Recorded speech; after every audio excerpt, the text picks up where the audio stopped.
to my stomach. Who else has had that sinking feeling, right? Where you just know that you're doing something, but it's putting you on a path which isn't aligned.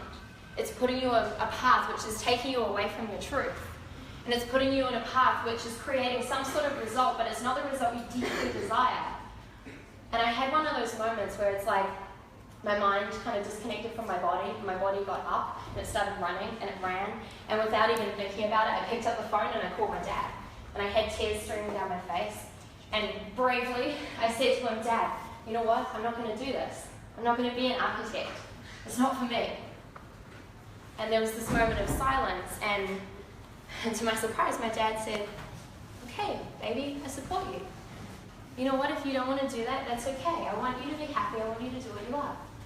I said, really? And Dad said, yeah, of course. But then he said, so what are you going to do? And I said, well, just give me a minute on that one, right? I had absolutely no clue. So has anyone else here been in a place where you're so sure on what you don't want to do, but you've got absolutely no idea what you do want to do with your life, right? That was me. And so that's what threw me into the world of personal development, of coaching and education and mentoring and really digging deep. And, I'd love to say to you guys, I wanted to really change the world and contribute to more charities. I didn't. I really just wanted to find a way to feel good. I wanted to find a way out. I wanted to find a way to not be in the system and do something that I love and create an amazing life. Is anyone else there where that would be a good starting point, right? So I went really nuts on the whole personal development thing. The personal development junkie. Don't know if there's any of them in the room right now. I was one, / still am, right? And so I spent over $500,000 over 10 years on my own education and still do, right? And I went nuts on it. I was learning everything from how to start businesses, how to invest in property, how to learn sales and marketing, like everything I could get my hands on. And I got to this point where I was investing all this money I didn't have, I was getting further and further into debt, and my life wasn't really changing. And I remember I said to one of my mentors at the time, I sat across from this table from him and I said, you know what, maybe this life just isn't for me. Maybe I should just get a job. Maybe I should have just been an architect. Like, maybe I'm not one of those people, right? And he looked across from me and he said, Regan. And he laughed in my face. I was like, well, that's not very kind, firstly. I'm like really vulnerable here, telling you that I'm really unsure about this. And he laughed right at me and he said, look, Regan, you've got it all backwards. He said, you've got to flip it. And he said, do you know the 80-20 thing? And I said, well, what do you mean? And he said, exactly. And he said, write this down. And I encourage you guys to write this down if you're not already ingrained in this. He said, success is 80% psychology, 80% mindset, 80% the energetic game, 80% the alignment of your internal world, and then only 20% what you do as a default of that. Only 20% the strategy and the action that you take on the outside. He said, Regan, you've got to do it backwards. I said, what are you doing right now on the 80%? I said, well, not much. He said, right. So that's what threw me into working on me and completely unattaching from how am I going to do it? How am I going to create success? How am I going to create more abundance? I let it go. I completely unattached. And I thought, how can I become the version of me where that stuff simply shows up as a default? Who would love successful things and people to just show up as a default because it's just who you are, right? So I went deep, and this is when I started learning NLP. I started training as a hypnotherapist.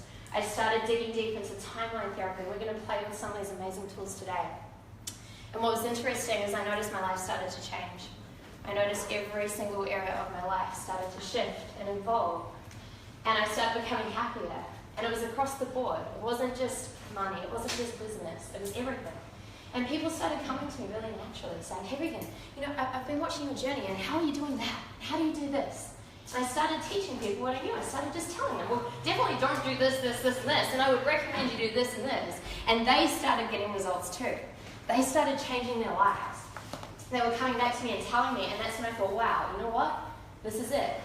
And for that first time ever in my life, that is when I felt like I tapped into purpose. And it went beyond me, little me, trying to figure out my life. And I tapped into something that was bigger than me. When I saw the impact that I was creating on the world.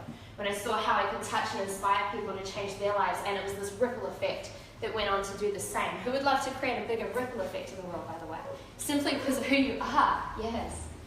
And so that's when I started my first coaching business. I started working with people one-on-one, and I really created myself a job, right? I was on the phone 8 hours a day, loving what I did, had no time, I was super stressed out, right? And I thought to myself, okay, this is crazy. How do I still do what I love, but how do I accelerate it? How do I reach more people? How do I play a bigger game in this world? And that's when I started speaking. At first it clocked. I was like, I can spend an hour talking to 10 people rather than 10 hours talking to each of them, right? And so that's what threw me into the speaking side of things. Now what's interesting is I partnered with someone who was my age as well, from New Zealand, and together we formed a coaching and education company. And we grew that business to roughly $1 million a year, and I was 23 at the time. Now, so many people said to me at that moment, wow, Regan, so lucky. You know, this is so cool. Look what you've done, look what you've achieved. If only I could have a little bit of what you've achieved in my life. And it's funny because I remember this exact moment where I had about 40 people in a room that had invested thousands of dollars to come and hear me speak. And I was standing outside the room, and I walked out to the door to walk inside, and I didn't want to go inside. And I had that weird sinking, churning feeling in my stomach again, just like I had at university. And I kind of said, come on, Regan, like, get us together, like these people are inside. And I went to move my hand to open the door, and my body didn't want to go in. And so I went in to fulfill the room and to honor the people that had showed up, but I didn't ignore that feeling. I dug into that, and I was like, what is that? And all of this was running through my head around, shouldn't I just be grateful for what I've created? Right? Shouldn't I just be happy with this? Isn't this enough? I went to Bali for 4 weeks, and I went deep into the internal work. And I realized that although I'd created something, I'd manufactured it. I hadn't done it from a place where I surrendered to it coming through me. I was so obsessed still with trying to find the answers, trying to create the answers, that really I needed to get out of my own way and let what was inevitable come through me. You guys with me right now? Are you getting this? Yes. Right. And so I went to Bali, I went deep, and I made some commitments to myself. I made a commitment that I was going to boldly stand in my message of what I believe in this world no matter what. And feel free, you can take any of these if you want them. I made a commitment that I was no longer going to look externally for the answers. Instead, I was always going to go within. I made a commitment that no matter what other people were telling me to do or that I should be doing, I was going to follow my truth and align to my purpose each and every single day. And so from that place, that's when I started to surrender. That's when I actually committed to abundance. That's when I allowed abundance to flow through me instead of looking at how do I create it. I stopped asking about how. I stopped worrying about the strategy. Instead, I simply surrendered to what needed to come through because I became available. I increased my capacity to listen. I increased my capacity to receive. And this is what I'm going to talk to you about today and really get you guys into how you can increase your capacity to simply be a vessel for the abundance that is trying to come through you. Guys, the world is trying to co-create with you right now. It really is. It's knocking on your door and it's saying, I'm here, wake up, like please, come on. But we keep getting in the way, right? Our ego gets in the way, our strategy gets in the way, how do I do it, show me the answers gets in the way. When instead you need to trust and you need to flow. So, the business that you see today, if you go online, is amazing because it's different from me. It's not about the results, it is about the fact that it hasn't been manufactured. It's flown through me, it's in alignment, it's created from a place of purpose and truth. I'm fortunate enough to travel the world with my love, who's filming so beautifully down here. And we do really deep transformational work with people. We go deep, we get them centered into their core. We show them how to completely transform their lives. We show them how to become more available so that they can create whatever it is that they're looking to manifest, whatever their abundant life is, they can tap into that from a place of ease, from a place of flow, from a place of trust, from a place of figuring out how do I actually do less, become more available, and receive more. Does that sound good? Right. Everyone go, yeah. Yeah. So what I want to dig in with you guys today is really looking at how can you take this and start to become more available and start to really tap into what is my abundant life? What does this look like? And what can I do internally so that I can become more in this world? so that I can receive more, but also so that I can be more, so that I can do more, so that I can touch more people, so I can inspire more, so that I can really live the life that I was put here to live at the end of the day. So let's just get a couple of shout outs. What does abundance mean to you guys? What does abundance mean to you guys? Freedom. Flow. What else? Freedom. Freedom. What else? Connection. Connection. That's not how you spell connection, is it? Oh yeah. Got it. Whew, I'm really bad at writing and speaking and thinking at the same time. Doing a lot here. Okay, what else, guys? Flow, freedom, connection. Generosity. Love. Fulfillment. Love. Generosity. What else? Receiving. Peace. Fulfillment. Fulfillment. Absolutely. Oh God. There we go. Energy. Energy. Right. Time. What's that? Time. Time. Yeah. Time. Freedom. Trust. Nature. Nature is one of the most beautifully abundant things in the world, right? Anything else? Attitude. Health. Attitude. Nice. Who before that story may have said money, be honest? Who thought they were coming to learn about money? Tapping into abundance. I didn't understand the question. Who thought they were coming to learn about money? When you say receiving abundance, tapping into abundance. A lot of people tag money as being abundance, right? And at the end of the day, it's a huge part of it, but I'll give you a hint right now. If you want to change your money game, go and look at the rest of it. The money's simply a default from all this. And once you truly know how to tap into abundance, once you truly know how to live an abundant life, the money can't not flow. The money's simply a default, it's an energy, it flows through you so that you can become more available and do more in the world at the end of the day, okay? So, the first thing I want to dig in with you guys in terms of receiving more abundance in your life and what this looks like is getting you totally clear on your vision, okay? I talk a lot about alignment and I go deep with people around what does it really look like to live an aligned life? Who else here would think it was amazing if they could wake up every single day and be in total alignment with their truth? Right. That would be amazing. Now, I get asked it all the time. It's one of the questions I always get asked in interviews and when I work with clients. And I say, Regan, how do I get further into alignment? How do I live in alignment? And the question is very simple. If you rephrase it, you simply say, well, what are you aligning to? What are you aligning to? If you don't know what you're aligning to, then how are you meant to be in alignment with it? Right? And so once you're clear around what are you aligning to, it becomes very simple. Your life becomes very easy. Making big decisions becomes very easy because it's simply a question of, okay, this decision, is it going to take me further into alignment with my truth, with my vision, or is it going to steer me away? And that's it. People get so caught up in the details when really, you just simply need to look, well, what is my vision? What am I calling in? What am I creating? So when I say vision, I think you really need to understand that there's two types of people in this world, and I've already touched on them. The first type is someone who creates a vision from ego, who creates a vision from what is it that I want in the world, okay? Now, I'm not saying that's wrong. You can definitely get results from doing that. But the second type of person says, what do I need to become available for which needs to flow through me? What am I here to do in the world? If I am to truly become a servant of the world, what does that vision look like? Knowing that, of course, you can have all that you want in your life. Of course, you can have the amazing things, the money, the time, the relationship. You can have all of that. But that's simply a default of the vision that you're becoming available to receive. Who's with me on this, right? Now, you get to choose where you play. You can choose to play from what they teach you in school of setting goals and what do you want in your life. Or you can choose to play around really expanding into something bigger, becoming more, so that you could tap into creating something that's so much bigger than you.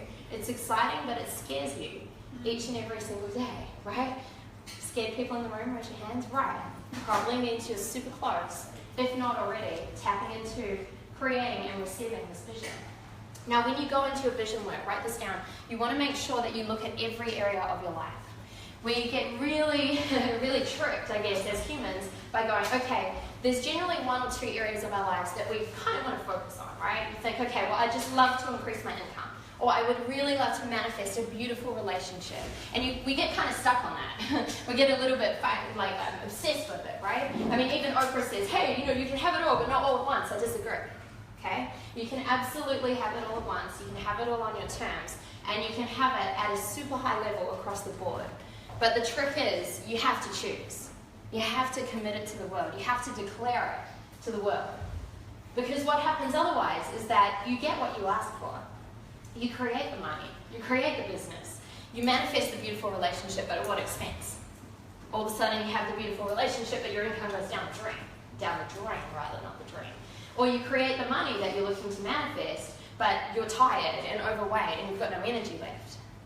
And for me, that's kind of not worth it, right? Wouldn't it be better to create an abundant life across the board, tapping into every single area of your life? So what areas do you guys think we should look at? What's important? Just shout them out. Family, health, Education. love, education, Spirituality. freedom, spirituality, Adventure. adventure, Finances. fun, Character. expression, Character. character, Finances. absolutely. Career. And you can really take each of these and break them down into detail. I mean, the basics, for example, would be to say money. But okay, what does it look like in terms of cash flow? What does it look like in terms of investing? What does it look like in terms of just freedom money that you have each and every single month? What does that look like? And really actually getting clarity on that, getting clear on that. Because here's the cool thing, guys, we're a connected unit, right? We're a connected unit, and when we do focus on one area, everything is going to rise with it. But if we're intentional across the board, we're just going to elevate even quicker and quicker and quicker and quicker and quicker, okay? So who thinks that they've done, a little bit of visioning work before, and you're kind of clear on your vision, you could probably spend some more time on it, but you know how to go and do the work on this, right? Nice. Okay, the rest of you are like, no, you don't know what a vision is? You're super confused right now? It's way above your head? Okay, I'm assuming you guys know how to sit down and do some journaling, or do some meditation, or some visualization, right? And tap into your vision. Now here's something super powerful, and when I learned this completely changed my life. And this massively accelerated the physical results that were showing up in my reality, okay? So I understood the basics. I understood, okay, I know how to manifest a vision. I know how to get clear through every single area of my life. And one of my mentors sat down and said, yeah, Regan, do you want to 10x that? I was like, well, of course. And he said to me, you see, everyone's unconscious mind has a cap. We have a limit. We have a limit of what we can see. We have a limit of what we can tap into. We also have a limit of what we can receive.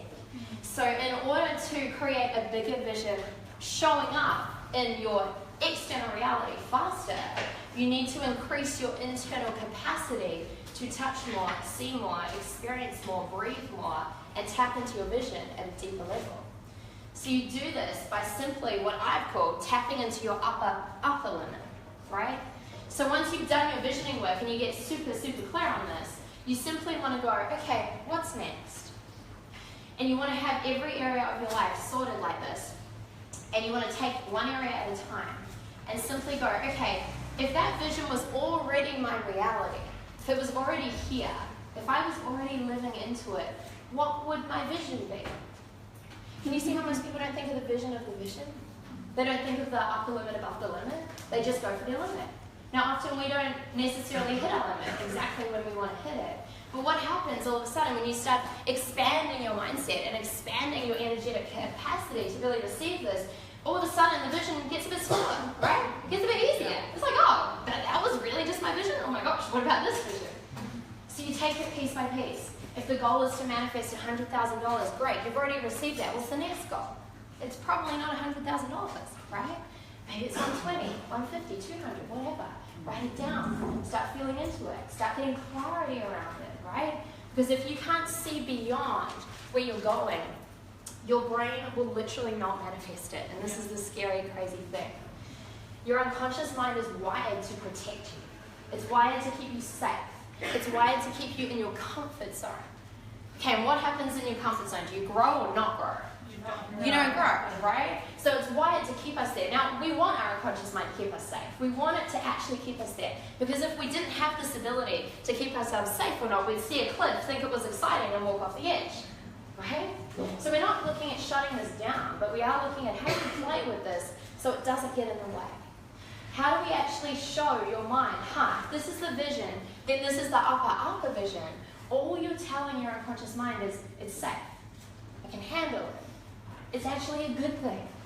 Because if it can't see above the vision, it marks it as blankness, darkness, death, and it's going to go, don't manifest this because I don't know what's on the other side of it. You guys with me? Yes. Right? So can you see, simply by increasing your capacity to do this, you start going, wow, all of a sudden the results start actually manifesting even faster, okay? So, next thing I want to run through with you guys. I'm going fast, but you guys all right? Yep. Okay, I've got a lot to get through. I'm like so much in my head right now. So, firstly, tapping into your vision, getting clear through every single area, and then expanding your vision so you have your upper limit, your upper vision. So your brain doesn't shut you down and keep you stagnant, but instead moves you towards higher levels of expansion. Next thing you need to look at is your identity, okay? You've got to look at your identity. Now, what I mean by this, quite simply, is how are you showing up in the world? Who do you think you are? And how are you wired right now? Okay? Very simple. If you have a vision, if you have a dream, if you have a goal, if you have something that's coming through you that you're looking to manifest, to tap into higher levels of abundance, if who you are, who you think you are, at your core, is not in alignment with that version of you that can handle that vision, it's not going to manifest. Right? Why is it that so many people go, okay, all right, damn it, I'm overweight. I'm going to go and I'm going to exercise every day for 12 weeks. I'm going to do the best diet and detox ever. And they get the result, but then they bounce right back.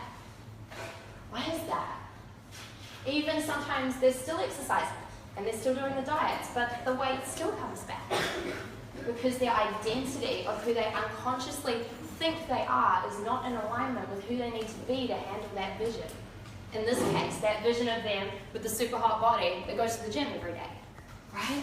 Why is it that so many people look externally and go, okay, the vision is to manifest $100,000, and they go, and they create it, and they're like, boom, boom, boom, and they're doing everything strategically right. Sure enough, the money shows up, they go, boom, I made it. What happens? They lose it.